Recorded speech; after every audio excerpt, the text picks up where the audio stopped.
কোনো পৃষ্ঠপোষকতার রাজনীতি আমরা করতে চাই না। আমরা প্রত্যেকটি নাগরিকের পৃষ্ঠপোষকতা করতে চাই। সুতরাং সবাইকে জনগণের উপর আস্থা রেখে নির্বাচনের দিকে এগিয়ে যেতে হবে। এর অন্য কোনো পথ নাই, একটাই পথ। মানুষ জনগণের উপর আস্থা রাখতে হবে, নাগরিকের উপর আস্থা রাখতে হবে এবং তাদের উপর আস্থা রেখে তাদের মতামতের পরিপ্রেক্ষিতে আগামীর বাংলাদেশ চলতে হবে। এটাই হচ্ছে গণতন্ত্রের মূল মন্ত্র। এটা আমরা সকলে বিশ্বাস করতে হবে। একে অপরের প্রতি সহনশীল হতে হবে।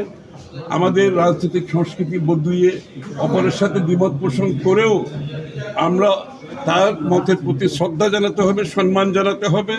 একটা সহনশীল রাজনৈতিক সংস্কৃতি আমাদেরকে চালু করতে হবে আগামী দিনে। বাংলাদেশের মানুষ দিনের শেষে সিদ্ধান্ত নেবে কাদের মাধ্যমে এই দেশে গণতন্ত্র আগে ফিরে এসেছিল।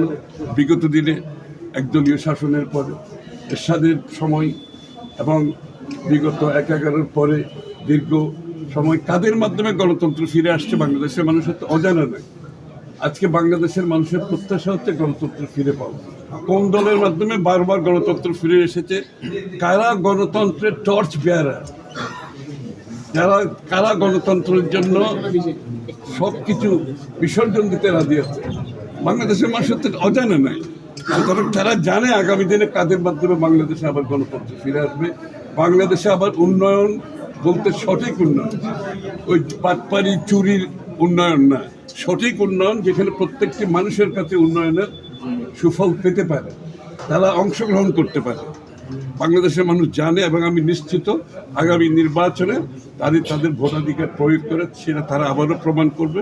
বাংলাদেশকে সত্যিকারের একটি স্বাধীন সার্বভৌম একটি সত্যিকার অর্থে উন্নয়নের মাধ্যমে প্রত্যেকটি নাগরিকের কোনো পৃষ্ঠপোষকতার রাজনীতি আমরা করতে চাই না। আমরা প্রত্যেকটি নাগরিকের পৃষ্ঠপোষকতা করতে চাই। একটি গোষ্ঠীর পৃষ্ঠপোষকতার মাধ্যমে বাংলাদেশ চলতে পারে না।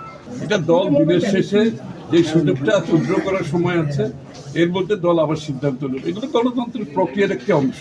এই জন্য তো দেওয়া হয়েছে, সাবমিশনের ডেট দেওয়া হয়েছে, উইথড্রলের ডেট দেওয়া আছে, মার্কার ডেট দেওয়া আছে।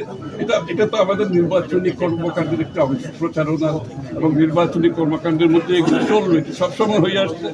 আর প্রতিযোগিতা থাকবে। 17 বছর কোনো বাংলাদেশের নির্বাচন হয় না।